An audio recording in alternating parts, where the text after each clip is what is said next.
Headline ન્યૂઝમાં આપનું સ્વાગત છે। હું છું શ્વેતા। આગામી 22મી જાન્યુઆરીએ અયોધ્યામાં શ્રી રામ મંદિરમાં પ્રાણ પ્રતિષ્ઠા મહોત્સવ યોજાનાર છે, જેને લઈ વડોદરામાં તૈયાર થયેલી અગરબત્તી પુરુષોત્તમ રૂપાલા તથા હર્ષ સંઘવીની ઉપસ્થિતિમાં મોકલવામાં આવી, જે 45 દિવસ રામ મંદિરમાં સુગંધ ફેલાવશે।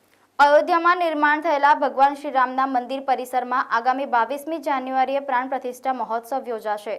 આ સમયે સમગ્ર મંદિર પરિસરમાં મહેકી ઉઠે તે માટે શહેરના રામ ભક્તે પંચદ્રવ્યોનો ઉપયોગ કરી 108 ફૂટ લાંબી અને 3.5 ફૂટ પહોળી ધૂપસળી અગરબત્તી બનાવી છે। આ અગરબત્તીને વડોદરા ખાતે આવેલ પાંજરાપોળ ગ્રાઉન્ડથી ગૃહમંત્રી હર્ષ સંઘવી, કેન્દ્રીય મંત્રી પુરુષોત્તમ રૂપાલા, સાંસદ રંજનબેન ભટ્ટ સહિત મોટી સંખ્યામાં ભરવાડ સમાજના આગેવાનો અને હજારો રામ ભક્તોની ઉપસ્થિતિમાં અયોધ્યા ખાતે પ્રસ્થાન કરાવવામાં આવી હતી। આ કાર્યક્રમનું આયોજન વિહાભાઈ ભરવાડ અને તેઓના સમાજના અગ્રણી સાથે સાંસદ રંજનબેન ભટ્ટની અધ્યક્ષતામાં કરવામાં આવ્યું હતું। આ 108 ફૂટ લાંબી અગરબત્તીનું સ્થાન વર્લ્ડ બુક ઓફ રેકોર્ડ યુકેમાં પણ નોંધવામાં આવ્યું છે।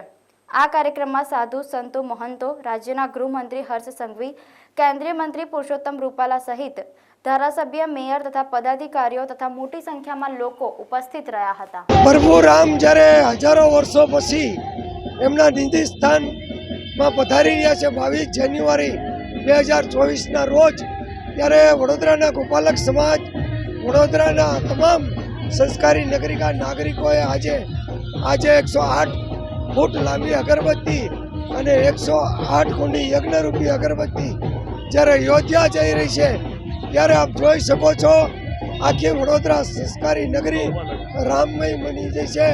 મોટા પાયે ગોપાલક સમાજ જોડાયો છે અને આ જે 108 કુંડી યજ્ઞરૂપી અગરબત્તી છે એ પ્રભુ રામને અયોધ્યામાં અર્પિત કરી અને પ્રજ્વલિત કરવામાં આવશે। એટલે અત્યારે આખું ગુજરાત રામમય રંગે રંગાઈ ગયું છે। જય જય શ્રી રામ, જય જય શ્રી રામ।